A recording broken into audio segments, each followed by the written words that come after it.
We are back with mounting pressure on Democratic Congressman Eric Swalwell to step down from his House seat as he now faces a criminal investigation over sexual assault allegations. Overnight, he dropped out of the California governor's race, and the fallout has been growing since Friday when the San Francisco Chronicle first reported allegations by a former staffer. MS Now has since reviewed text messages and medical records corroborating her allegations.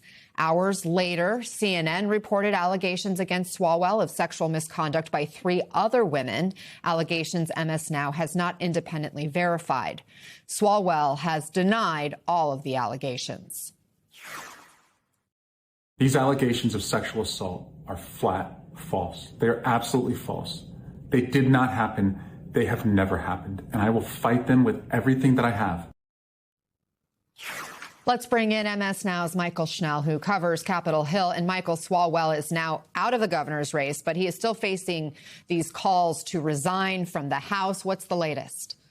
Yeah, Anna, the latest is what you just mentioned, that overnight Eric Swalwell announced that he would be suspending his campaign for governor. And frankly, that development was kind of just something that was waiting to happen, because in the hours and days after these reports came out about Eric Swalwell, he lost his key campaign staff, he lost his campaign co-chairs, and he also lost all of his endorsements from up on Capitol Hill. In fact, House Democratic leadership, the top 3 members, Hakeem Jeffries, Catherine Clark, and Pete Aguilar, they had called on Eric Swalwell to drop out of the race. Now that he is out of that competition, the main question is, will he remain in Congress? As you mentioned, there are these mounting calls from both sides of the aisle for Eric Swalwell to resign. He hasn't given any indication that he plans to do that. In that video that you just, in his statement last night announcing he was suspending his campaign, he said, quote, "I will fight the serious false allegations that have been made." So again, no indication there if he plans to fight them in Congress or out of Congress.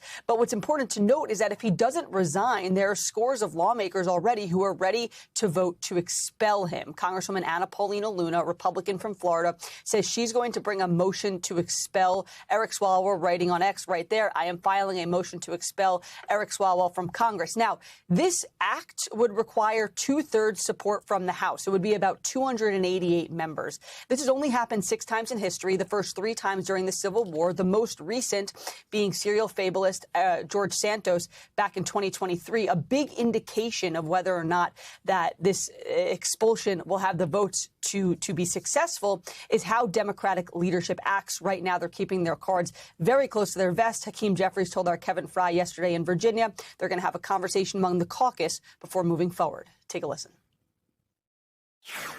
Well, we plan to have a conversation first amongst the leadership on Tuesday upon our return, then as part of the Steering and Policy Committee, and then, of course, we'll convene as a caucus on Wednesday morning to have a discussion about the possibility of both censure resolutions and expulsion resolutions.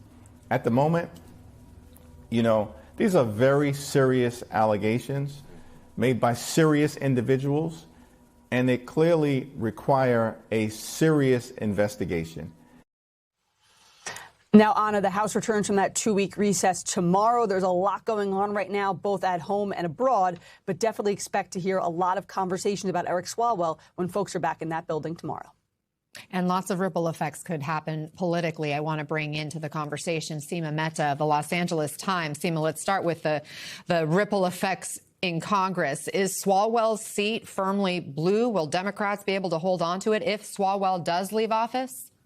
Yes, I mean, I think Democrats will be able to hold on to it. And I think it's only a matter of time, before we hear, that he likely, decides to resign, because it's clear. I mean, you're not only just hearing from Republicans who are saying that, he needs to go. You're hearing from Democrats as well. And then we also have the case against a Republican congressman from Texas accused of sexual impropriety.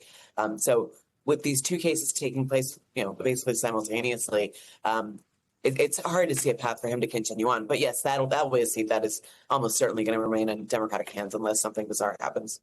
And then what about the shakeup to the governor's race there in California? We know early voting starts there in less than a month. Where does Swalwell's exit leave this race? Right. I mean, it totally scrambles the race. And the thing is, he was basically the Democratic frontrunner. As you know, we have a jungle primary system where the top two vote getters in our June 2nd primary move on to the general election, regardless of party affiliation. So there's two top Republicans in the race, and there's there was 8, now there's 7 top Democrats in the race. So even though California is an overwhelmingly Democratic state, registered Democrats outnumber registered Republicans nearly 2 to 1, there was concern about so much splintering of the Democratic vote that the two Republicans could move on to November. So this is just yet another curveball, because Swalwell was one of the top 3 candidates, and he was, and they're in like the progressive lane. So where do their voters go? I mean, there's polling that suggests that they go to Tom Steyer, billionaire hedge fund founder who turned environmental warrior, or to former Congresswoman Katie Porter out of Orange County. But really, where those voters go is really going to be critical to watch, and where his donors, his supporters, the elected officials, as well as the many powerful labor unions that were backing him, who they go to. Yeah, Seema Mehta and Michael Schnell. More to come on this story. Thank you.